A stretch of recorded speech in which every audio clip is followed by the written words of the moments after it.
Good afternoon. I hope everything's going well with you.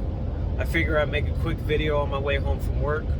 Today I want to talk about the importance of moving around whenever you're welding. I'll give you a prime example. I used to work for a company, and this company, we would make cabanas, we would make cabana roofs. And after everything was tacked up and it was ready to weld, I would start on one corner. I would weld on one side. I'd do a weld on one side, and then I jump to the opposite side. What I would do, I always do my vertical welds first, because I do the vertical welds on the inside corners and the outside, because what that does, it locks it in place. The last thing you want to do, you don't want to be welding your flat position. You don't want to be welding your flat position, because what can happen if you do a weld on top, what can happen is the pull of that weld can make it flare out. It can cause the metal to flare out because all you have is a tack on the opposite side. So what I do, I like to do my vertical welds first to lock whatever I'm welding into place. And I'm giving an example of what I would do in the situation when I used to work for that company. Now, the reason why you want to jump around when you're welding, you don't want to stay in the same spot and just weld everything on one side and then move to the opposite side.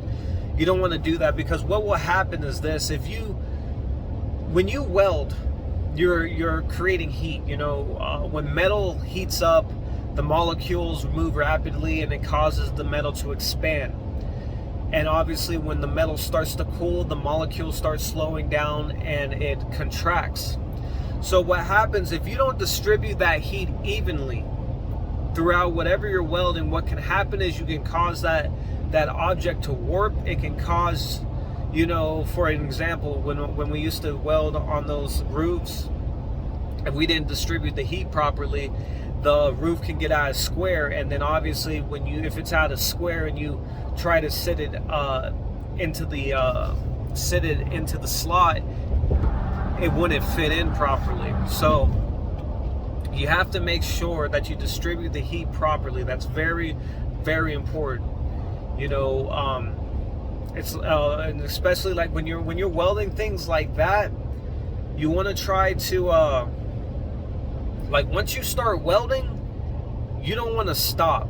Like you want to hurry up, and you want to jump around, bounce around, weld it out completely so the heat is distributed evenly, and then it all can cool down at once as evenly as possible. Because what happens if you weld, you're jumping around, and all of a sudden you stop, say you go to the bathroom, you gotta do something else 10-15 minutes, and then all of a sudden the metal's already cooling, it's already contracting, and the more you're heating and cooling it, you're going to cause it to warp more, or you can cause it to warp, and you don't want to do that. That will cause a lot of problems.